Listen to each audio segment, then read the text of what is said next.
This is Corey. What? Oh, dude, I was going to do the intro. Oh, I thought I said me. No, I want to do it. Okay, sorry. We'll just scratch that. You could just go ahead. Yes.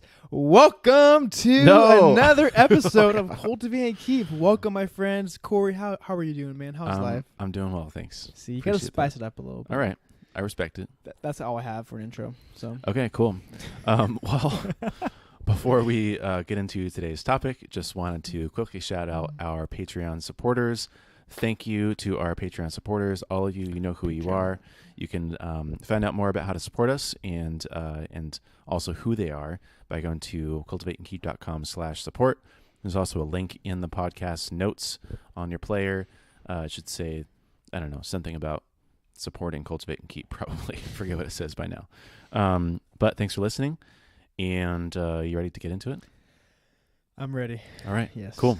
So over the weekend, actually, it was when you called me. I just happened to be at the zoo. I have this funny thing about me where one of my favorite activities, if Monique is busy, is, especially on the weekend, I'll just go in the morning while it's still nice and cool. It's not sunny. It's not hot. And I'll just go to the zoo and walk around and listen to a book or a podcast on Audible or, some sort of podcast player. And so you had called me, and I had just finished listening to a book called The Dip by Seth Godin. And it's all about quitting, or also not quitting. So I thought it'd be fun to talk to you today about sort of when and how to quit. Like, what are the right ways and reasons to quit? I love it. Yeah, dude. I think that. Sorry. Okay. The white ways. That was funny. That'd be something that you would say. Let's be honest. It is, but it just caught me off guard. But it happened to be me this time. Anyway, yeah, I think that's a good topic. I like how So most of our topics, I think we think out a lot and kind of we put down notes. I like how this one is just like literally 2 days ago you thought of it and we're talking about it. So yeah, I think for us too, kind of where we're coming from in life, like just coming out of situations where like quitting was in question and kind of like figuring out, when do you start and stop something. I think also it's like a loaded topic. Like there's just so much to explore, but yeah, I think it'll be good. I'm excited to jump into it. There's a lot of stigma around quitting. Like, okay, so a little bit of like context around it. So the premise of this book, we're not just going to talk about the book, but sort of just like the jumping off point of it is Seth Godin talks about this idea of a dip, where when you first start something or you first embark on something, you get a new job, new career, a new hobby, a new business, start school, like you're learning a new skill, anything. When you're just starting, there's so much like inertia when you first get started. Like you're excited, you're pumped up about it, you're dreaming about all the possibilities and how fun it's going to be, and really just kind of you tend to want to exaggerate how great something is going to be. And then after the first couple days, the first week, the first month, things start getting less exciting. Things start looking less promising. Maybe there's some challenges, or things are different than you thought they would be. And then you get into what's called the dip, where now it's kind of like this long, slow, sort of torturous, even dip of feeling like, did I make a mistake? This is hard. I don't know if this is going to turn out to be what I want it to be. Is there end in hope, essentially?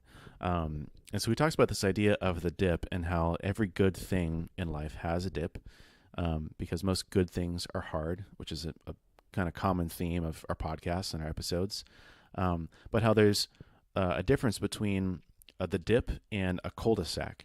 And so he talks about this idea of the dip being like the hard investment of working towards something, but there is an end in sight and something that eventually goes up and gets exciting and rewardful again. But there's also a cul-de-sac where maybe it's just a dead end, and maybe it's just something that you need to get out of. So he talks about like just removing the stigma of quitting, and how maybe quitting is like the right move, and maybe how it's actually good to quit. Maybe how you should actually be encouraged to quit more often, or maybe for reasons maybe that are maybe not as acceptable as they are today. So that's kind of like where we're coming from. It's just like essentially what are the right reasons and the right times to quit. And so I thought it'd be fun also for us to talk a little bit about like all the things that we've quit and sort of our experience with it. So, what does he say are like signs or like reasons to quit something? Yeah, I mean, one of the big ones is within the dip. Basically, you want to identify like, is this thing that I'm experiencing the result of like short-term pain or just kind of hardship?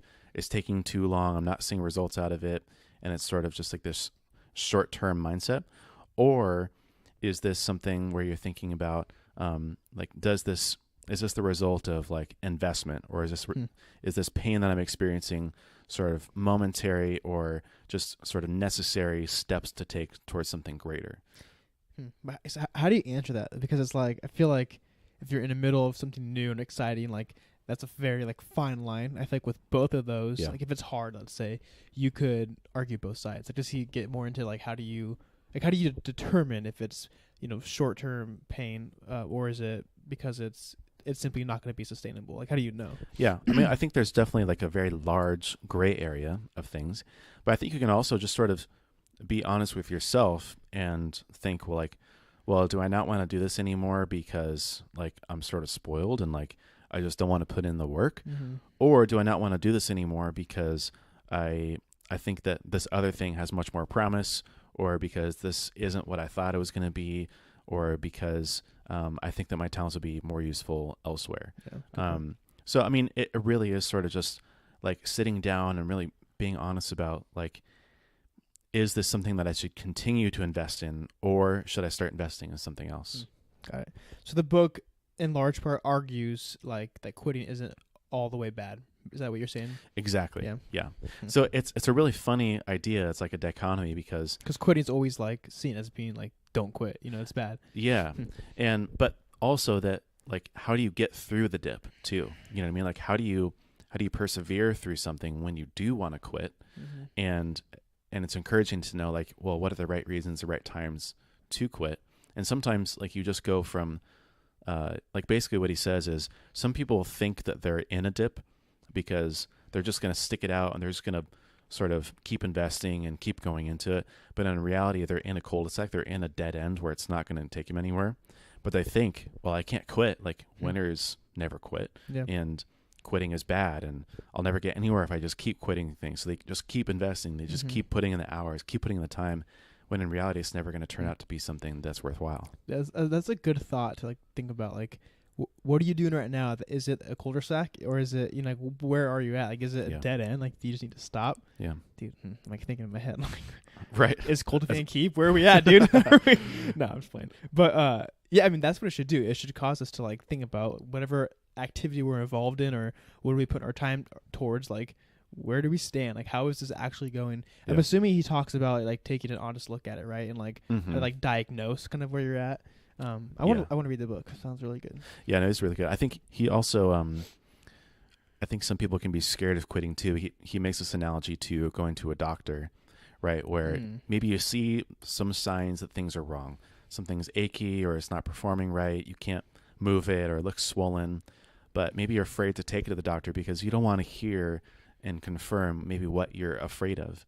And a lot of people don't want to hear like, hey, look, your job's a dead end, or like, look, this relationship is actually really bad for you, or maybe look, like the way that you're going in life isn't going to result in anything. So you just keep going on hoping maybe things will get better. But in reality, doesn't matter, like you need to hear the truth. You know what I mean? Well, it's like with the doctor analogy, it's like if you're afraid or you think you may have something wrong with you, and you think by not going to the doctors and getting it diagnosed, then you think you're good. But the reality is, like, if something is festering, like if there is something that's getting, more and more unhealthy in your body, like it's going to continue if you go or not, you know. And if you're heading towards like a dead end, like a career or like an idea or a project, like it's probably gonna be a dead end, whether you recognize it or not. So it's kind of like you might as well kind of take it for face value, like look at what's actually happening. Yeah. So I want to talk about something that we both quit, which was basketball in high school. Hoop dreams. Hoop dreams, baby. I played last night. I was not very good. It was a rough night. So was it? I mean, it was okay. I mean, yeah.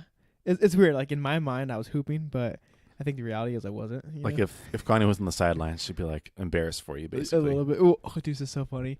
I got home last night like 11:30. It's pretty late. And I get in bed and she was awake, and I was like, "Oh, babe, like it was a rough night. I didn't play as good as I hoped." And then she was like, I can't remember what she said, and I made some comment, and I was like, "What did I? I can't remember what I said." I was like, "Oh, like it wasn't fun because of this reason." And she's like, "Wait a second, it wasn't fun because like you aren't good anymore, or you're realizing that you haven't been good this whole time." And I was either way, you suck. Basically. Yeah, and I was like, "Babe, you're supposed to encourage me." Anyway, yes, back to the glory days when we Yeah, I mean, so why did you quit basketball in high school? Yeah, it's funny. So for me, there's like a lot of reasons, but I think it just comes down to realizing like for the team that we were on, kind of our school, it was like, I mean, it was an investment. If you were going to play basketball, you need, or any sport, I think really any sport in high school is a significant investment. I think for our situation, because the team that we were on and the players that we had, it was like a very high level like investment. And so for me, I kind of realized like, look, like I like the sport, it's fun, but I'm not willing to sacrifice the majority of my time like for a sport that I'm not that great at, that I don't love. That's like the first part of it. And then the second part was like I think I had that mentality like my freshman year, but I still played. At the end of freshman year, like kind of started like dabbling and getting a little bit more involved with ministry. I started learning the drums and kind of realizing there was like a lot I wanted to do like in ministry, and a lot I wanted to do to kind of just get involved with that. And I knew like for us, like in high school, the whole thing was like, oh, do full-time ministry or like play sports, you know. That was like there was those two types of kids, and I never thought I was gonna be like a full-time ministry like type person in high school. It sounds funny saying that. Full-time ministry being like going I do to 3 church. ministries, yeah, that like, I do now with like full-time job and like whatever. Yeah, it's like 4 hours of I know, church time. But that's what it was. Anyway, and I just felt like I felt super like just compelled to do ministry, and so I did, and that was kind of like in short my reasons why. And I like looking back at it, I think I've shared this before in a podcast, but like there's been several times in my life where I've like looked back over kind of where I'm at today. And I think a lot of things that I'm involved with now, whether it be like ministry or just like even like stuff in life, came from like really starting like that decision back in my sophomore year, where I decided to like stop playing sports and really do just dedicate more time to being involved with the church and doing worship music and that kind of stuff. And you had an interesting situation too, because your dad was really involved and your brother played basketball, and it was sort of like it was a thing that you had done your entire life. Essentially, you played basketball for several years, and so to just drop out like before your junior year when things are supposed to just get good is like, you know, it's not maybe like it wasn't the most popular decision. Like you had to talk to your dad about it and to the coach about it, and probably let some people down, right? Well, it's funny like talking about quitting, because we've talked about this this story of mine, but we haven't talked about it in the context of like quitting. And so, yeah, you're right what you're saying, that my dad was super involved, and he's always loved basketball. He's always loved, like, when we were younger, me and my brother playing, he, like, loved to support us and kind of be involved. My dad is also really, like, old school and, like, big on the idea of persevering and never quitting. Yeah. And I was telling Connie the other day about this, but I have, like, memories of, I remember I was in 7th grade or 6th grade, and I was on some, like, club or, like, travel team for basketball, and for some reason, I did not like it. I was really uncomfortable. I did not like the team I was on, the coach I didn't like. I mean, the kids were just super, like, they're all just kind of punks, not fun to be around. We had practices, like, we had, like, a 4-hour practice on, like, Sunday mornings. I would miss church, and, like, the coach would, like, cuss and yell at you. And I was, like, I mean, I was, what, like 12 years old? I was young. Just sort of ridiculous, yeah. Yeah, that young. Why is that starting? And so I remember like hating it, and this was my first ever experience in sports to where I didn't feel like comfortable like on the team, and I didn't feel like I wanted to do it anymore. And so I remember like I wanted to quit, and I asked my dad and my mom, like, hey, I want to quit, and kind of gave my reasons why, and my dad wouldn't let me. I remember it was so bad to the point I remember like dreading going to practice, and like to the point of even like being in tears to my dad, like almost begging, like, Dad, like please let me quit, like I'll do anything, like and he did not let me quit.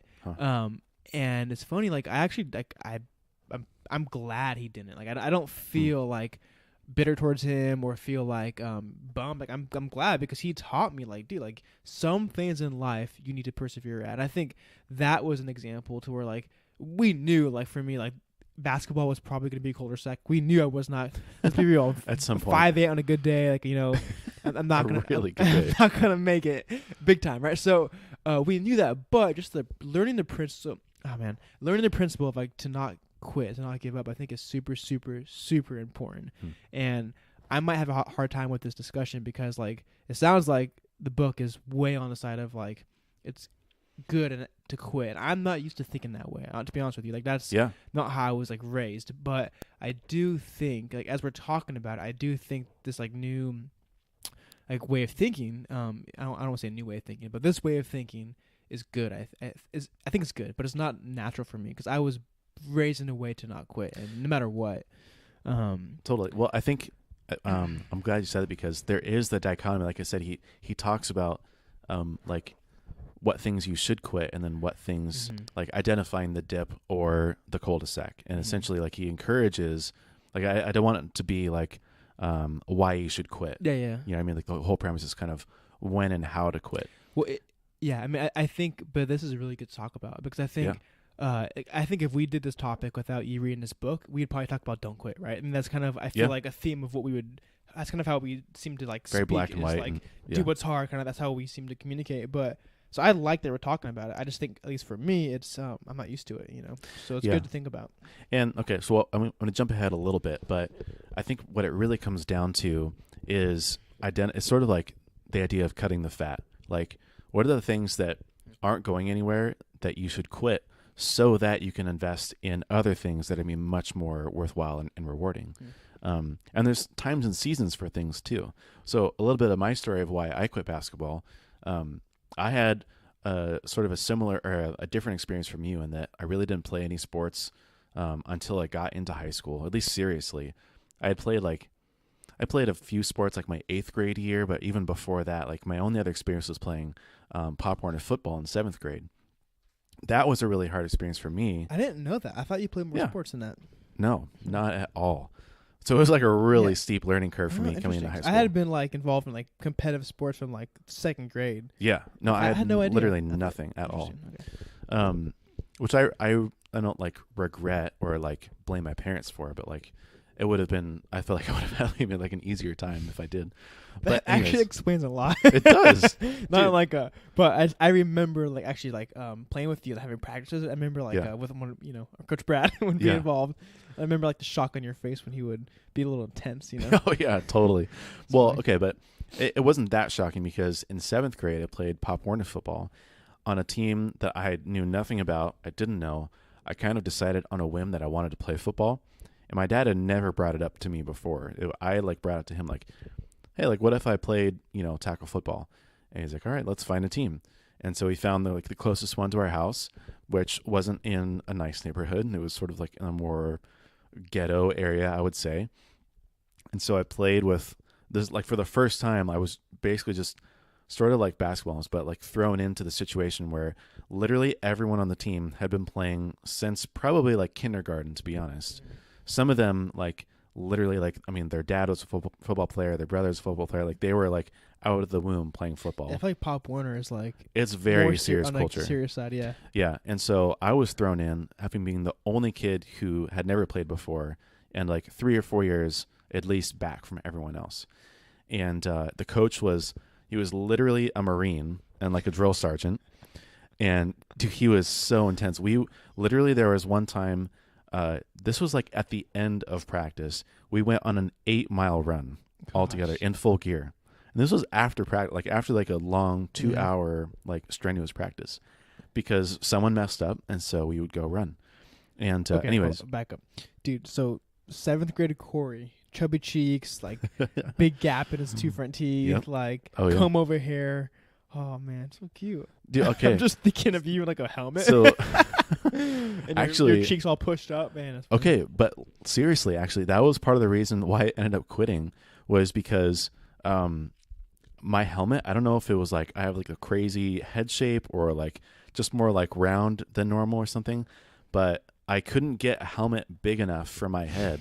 And I literally felt like someone was squeezing my head constantly. Like it was so tight.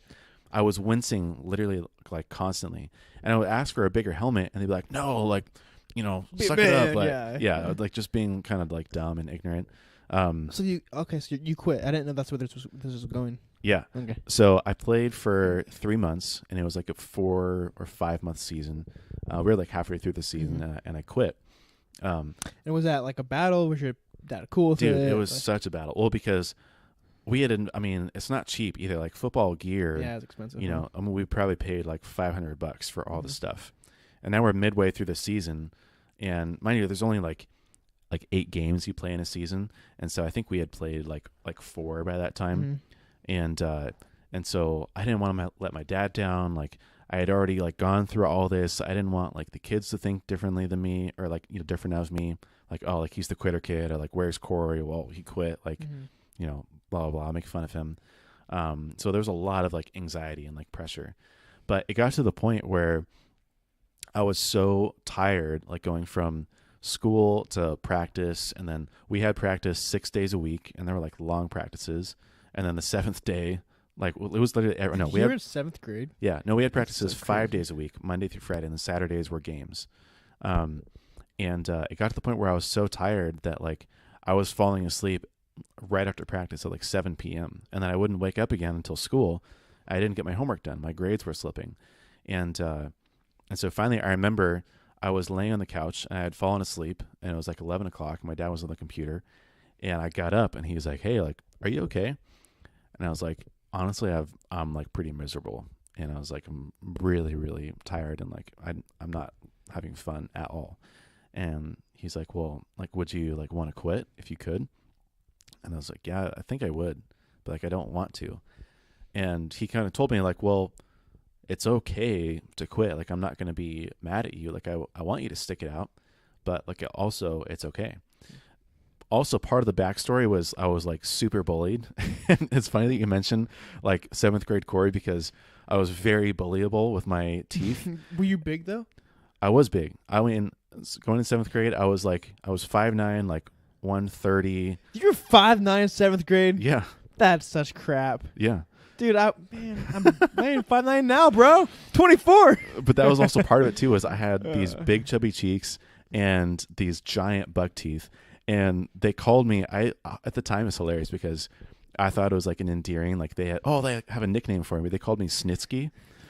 And it's so funny because after the season was over, or after I had already quit, I was telling my sister that they called me Snitsky, and she's like, "Snitsky, like who is that?" I was like, "I don't know. I think it's like some wrestler. Like they're all really into like WWE." And so she's like, "Let's look him up." So we look him up, and Shut, look him up right he's now. literally the ugliest, scariest man I've ever seen in my entire life. He's like this bald, white, like giant, monstrous man, super Okay, ugly. how do you spell it? It's like a sort of like a Russian spelling, like Snitsky. So like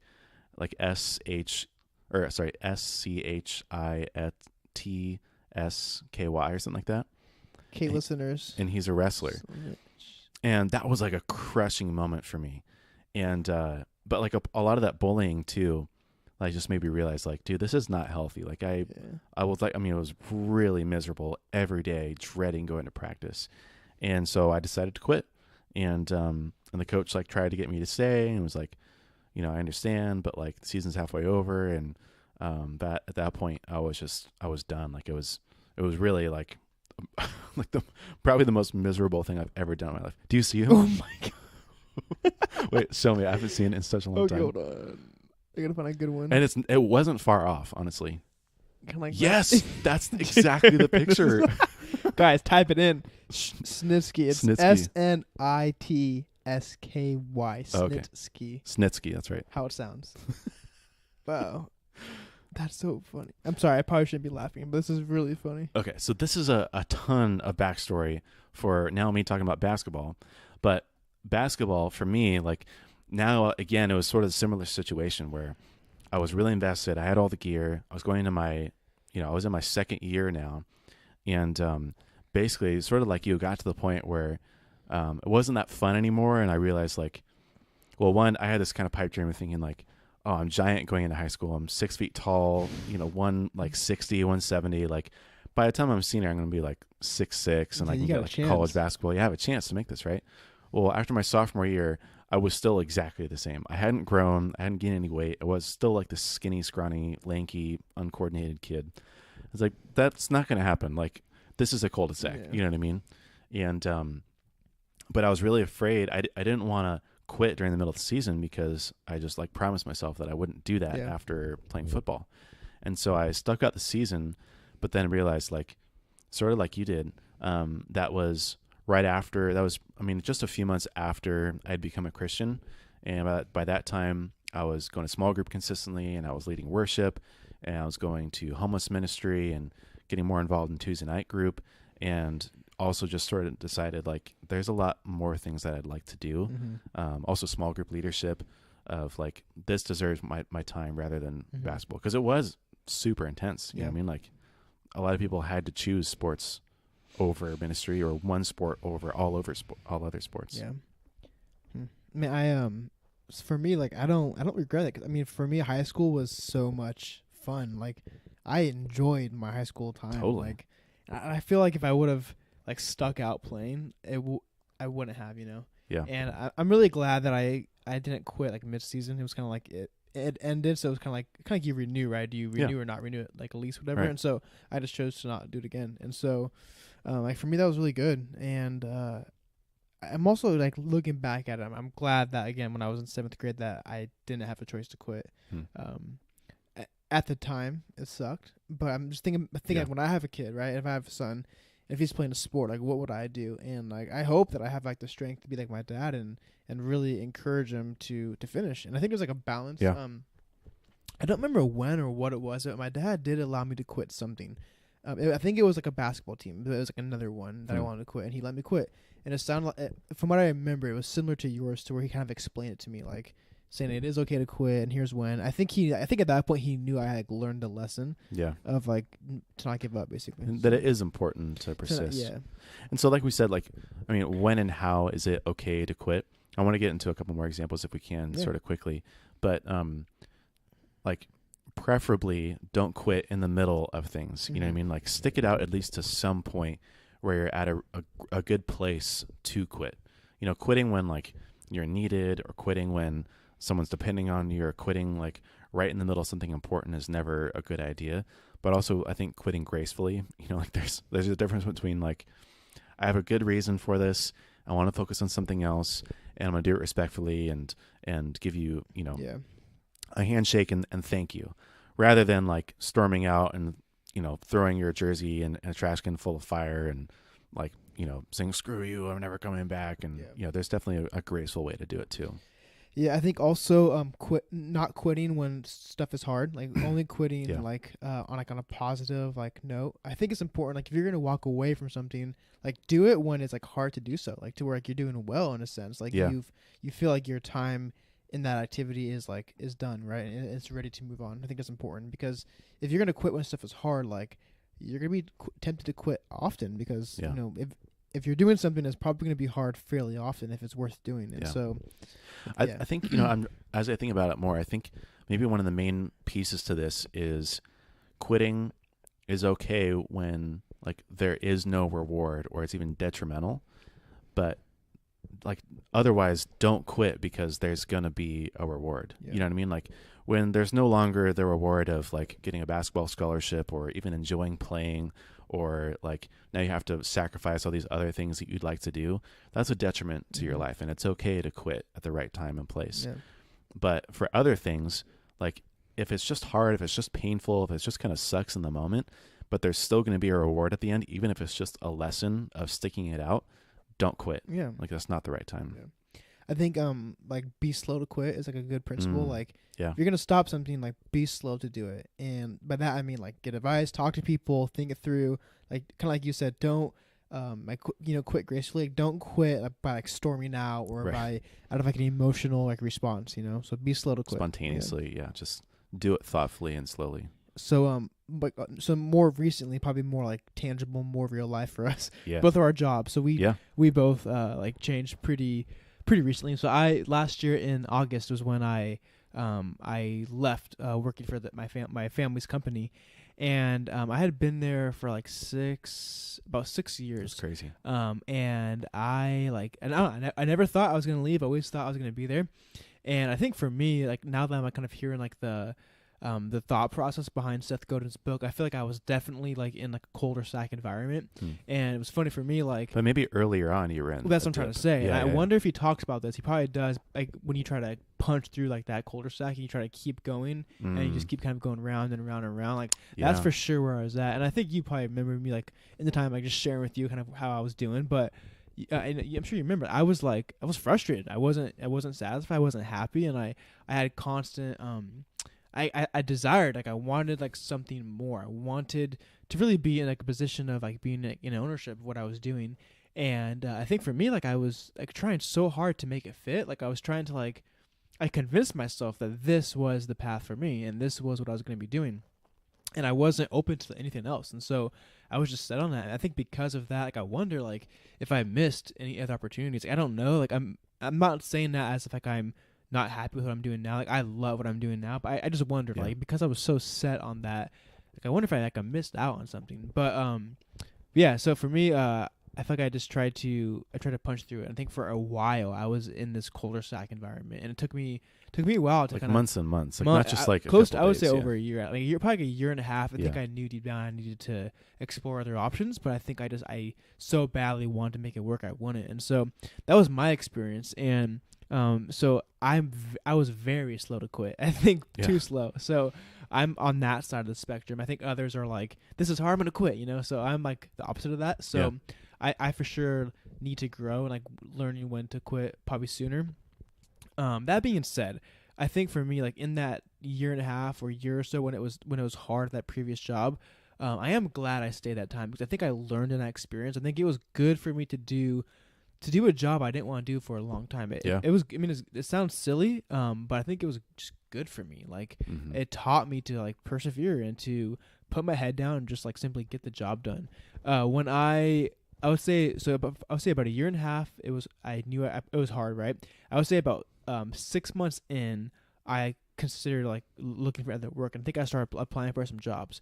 I remember having a talk with my sister, who's my boss, and I was telling her like, hey, I think I'm gonna start exploring options, and she really encouraged me to not quit until it was things were going well, because at that time it wasn't going well. I was not happy, and I was not really performing well, and so I committed that okay, I'm gonna leave on a positive note.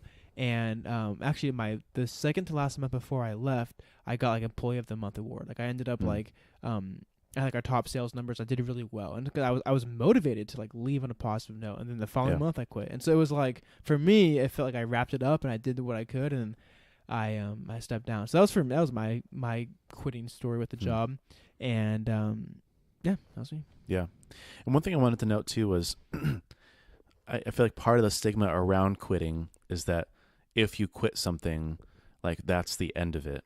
But in reality, when you quote unquote quit something, you're really just changing, or you're sort of like course correcting. You know what I mean? Like you're transitioning. Like it's not. You're going from one thing to the other. You're not stopping completely. So that's sort of part of my story was, when is it okay? When is it right to quit your job and get a new job? Also. So I had been at Cordial for almost 2 years, and I loved all of it. And I really didn't have there was like a couple small dips, where there was, personnel changes, or there's just different kind of times and seasons. For me personally, I just kind of my own motivation. But that was sort of like one of the realizations I had was, one, like this great opportunity kind of fell in my lap. And so not only was it a question of should I quit, but it's, what's the opportunity cost? Like, what would I be missing out if I didn't take this? But two was, like you said, learning, like quitting on a good note. Like I was in a really good kind of comfortable place, but I also maybe wasn't growing that much, and I wasn't challenging myself that much. And so I felt like it was the right thing to do because I wanted to be uncomfortable again and learn and challenge myself. And so it's sort of like if you just take the inverse of like when most people quit when it's hard and uncomfortable, quit when it's easy and comfortable. Like you know what I mean? And change to something else and challenge yourself. So then I started with Barometrics, totally new company, very different new role, different dynamics, different expectations. And it's been a whole new challenge for me. And I've been really grateful that I had the courage, even though it would have been very easy to stay. And I love all those people and love the company. Learning to quit it was sort of like a personal cul-de-sac for me. Feeling, now, I mean, I'm not in like the dip right now, but it's like you can't expect things to always be easy, and you have to learn to embrace the hard parts and the challenges of something new when you quit to something else. Yeah, I feel like with a job especially, there's like, so for you, it seems more fluid. Like when you quit, it was kind of like you said, this opportunity kind of fell in your lap, and it was kind of apparent like that you, this was the better option for you, and it just seemed natural. For me, it was like I had to like almost create an option, right? So there's kind of like that difference of like depending on where you might be in your job. Like some are going to be fluid and smooth, and others like you may have to create something. And I think for me, like with my situation, with my personality, like I'm not the kind of person to like go out and go get it and make it happen. Like if I have it in front of me, I'll do it well, but I'm not the kind of person to go create an opportunity. And so if you're like me, like that might be hard for you. And I think you're probably similar in that. Like you're not going to run out there and go make it happen. Maybe not, but I feel like with your situation, I mean, I think we've talked about details in the past, but I feel like you kind of in a sense created that. Like it wasn't intentional, but you had a part in like how it happened, so. Yeah, totally. But I think that's part of it. Like why was it good for me to quit when things were easy and comfortable? Well, because I needed a new challenge, and because I needed to push myself further. I needed to like really force myself to grow in a lot of aspects. And so it's like the opposite of the dip. Like, I mean, what is your life like right now? Like, is it super easy? Or like, are you finding yourself being really comfortable? Like maybe you need to go like change it up. Maybe, you want to quit something that's maybe easier, not challenging, so that you can really push yourself to do the next level of like where you're supposed to be or the thing you're supposed to do. My story isn't like as drastic as yours of, buying a business and starting in a new industry and learning the ropes for something completely new. But I think it just goes to show like the stigma about quitting like has to be quitting is always very contextual, and like you can't think of it as so black and white. Yeah. So what about with like friendships or relationships? Like when is like, Oof. Yeah, and I just saw that. How do you, yeah, I mean, let's start with like friendships. Like how do you know, like, cause that's less dicey, but like with like a friend, you have a friend that may not be like a good influence. Like when do you and how do you like draw a line with someone? Yeah, I don't know. I mean, it's hard because I think a lot of it has to do just with like where the Lord is leading you. And I think you can also like, we don't have to just do it all alone. It's one thing I want to also mention, like you should be seeking counsel, and you should be asking the Lord for his will to reveal it to you. You should be reading the Bible, asking your spouse or someone that you trust. But especially with friendships, I feel like, usually like, when the right time to kind of let go of that person or kind of like, ease off the gas with that relationship is, again, looking at like, is this something that is like creating value for me and for them? Like, am I influencing them? Are they influencing me? Really just looking at it with an honest view of like, am I still friends with this person out of obligation? Or because I feel like God is leading me towards this person to witness to them or to help them in some way? Or like, am I really invested in it? Like, do I really enjoy them?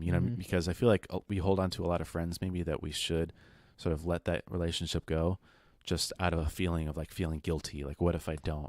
Or like not wanting to quit on someone, like kind of same. Yeah. And like that you need to hold on, like even maybe if they're dragging you down with them in some ways, or maybe if like you're kind of enabling them in some way possibly too. Yeah. Well, I think what you said even applies to like a dating like relationship. I think if you're real with yourself, if you take a real look at it, I think for the most part, like kind of deep down, like like whether something is heading in the right direction or not.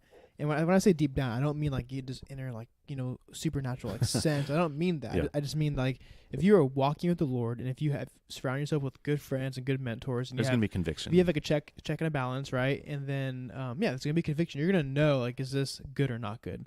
I think back for me, like my dating relationships that didn't work out, like I knew deep down, like I really did, like that these probably weren't going to make it for the long haul, but it's just something in you, like whether it's pride, whatever it is, like you want to fight through that. And I just think like I didn't have any like crazy super hard like or like regretful relationships, but I feel like if I did, that would have been a bummer. It would have been a bummer that I didn't listen, Mm. to mentors or friends because I was wanting to pursue what I felt. But there are people for sure that like they push through and it ends like in heartbreak and destruction. Yeah. I just think that I think it's important. I think the biggest thing I would say was probably friends. If you have friends that you ask their honest feedback, and if your friend, if you have their trust and they have your trust, and they're hopefully they can be real with you and kind of tell you, hey, dude, like this girl's crazy, bro, run away, or whatever it is. But I think taking an honest look and just kind of really like recognizing what's going on. Yeah. And maybe like a good kind of stress test is, are they making you more godly or are you making them more godly? If either of those are true, then like, yes, like keep pouring into the relationship. But if one of those or neither of them are true, like if they're making you less godly or if you're not making them any more godly and sort of it's not going anywhere, then then it's time to invest in other people that need your help and they need your relationship. Yeah, that is interesting though. Yeah. Especially with relationships too. I mean, every relationship is hard. I think this is really like applicable to marriage now too, where like, are you in a dip or a cul-de-sac? Well, when you're married, it's sort of like there's no more cul-de-sacs. Yeah, dude. This is the dip. You know what I mean? Yeah. Like it doesn't have to always be the dip, but there's going to be dips for sure. There's going to be some times where it's hard or it's painful or things aren't going well. You're not communicating well. You're not happy together. But like that's one of those sort of applications where no, it's never okay to quit. Yeah. There obviously the circumstances around when it's okay to divorce. But just to quit in general, like you can't just quit on someone out of nowhere. Yeah. And you need to push through and keep investing. It's good. I feel like there's so much more we could explore, but I think this is a good note to leave it on. Yeah. So are you in a dip or a cul-de-sac? Dude, I feel like I'm in a dip.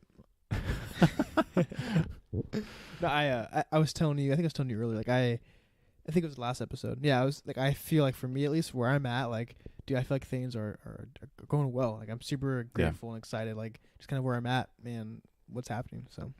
Yeah, where you're past the dip now. Past the dip, baby. I'm on the upward climb, man. That's right. Actually, I just want to bring up one more thing. We were Monique and I were talking about at our marriage class how like the year that we were engaged was really kind of like a dip for us. Like it was really challenging. I'm glad I was not alone in that. There was a deep dip. Yeah, I mean it's hard. Yeah, like it's hard, dude. There's just I think it's good too. Like it's good to be challenged in that time when you're preparing for marriage because there's no better time to ask yourself the hard questions and to go through hard times than right before marriage when it's really real and there's a serious commitment and covenant. But like now that we're past that and now that we're like reaping the rewards of marriage and we've been married for a year, like it's amazing. You know what I mean? I can't imagine like being tempted to quit in that time or call off the marriage or even, breaking up when we were maybe when things weren't happy or we couldn't like find a compromise or something. But definitely, hold on to what's after the dip if you're in one. That's hard because it's like, there may be some people that in the engagement stage, like, it's not a dip and it's a cul-de-sac and it's hey, this needs to stop. But I think for me, I have like a similar experience that I like, dude. Our engagement time was good, but it was definitely hard, and I feel like the common advice we were hearing and that we got was like, dude, marriage is gonna be hard. Like it's good, but it's so hard. And for me, it felt like just plagued with like everyone said it's hard, and that was the focus. And so it's only been I think almost 2 months, but it's been so good. And like for us, like and I don't really feel like we're in like a honeymoon type stage. Like I don't really feel like we're in that. It just feels feels real. But dude, for us, like I think it's the like the spiritual like. Has to be the spiritual like authority and the spiritual like bond that takes place like in a covenant of marriage because like dude for us things have just flown. It's been so much more fluid and like we've everything has clicked for us rather than during engagement. And so I don't know, I think what you just said about like pushing through those times of conflict in engagement, I think that's iffy. I think it goes both ways. I think under the circumstances of like pre-engagement counseling and hopefully meeting with like a couple, I think like that can be gauged whether Yeah, totally. You can figure that out with counsel and with prayer and with trying to figure that out and asking the Lord. All right, I can do it, man. Take us away. 2 in a row.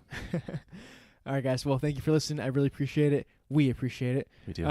If you guys have any questions, feel free to email us at cultivateandkeep.com. Feel free to reach out through Facebook, Instagram. Please give us a 6-star review. Yeah. Nothing more, nothing less. Besides that, I think that's it. We'll see you in the next one. See ya.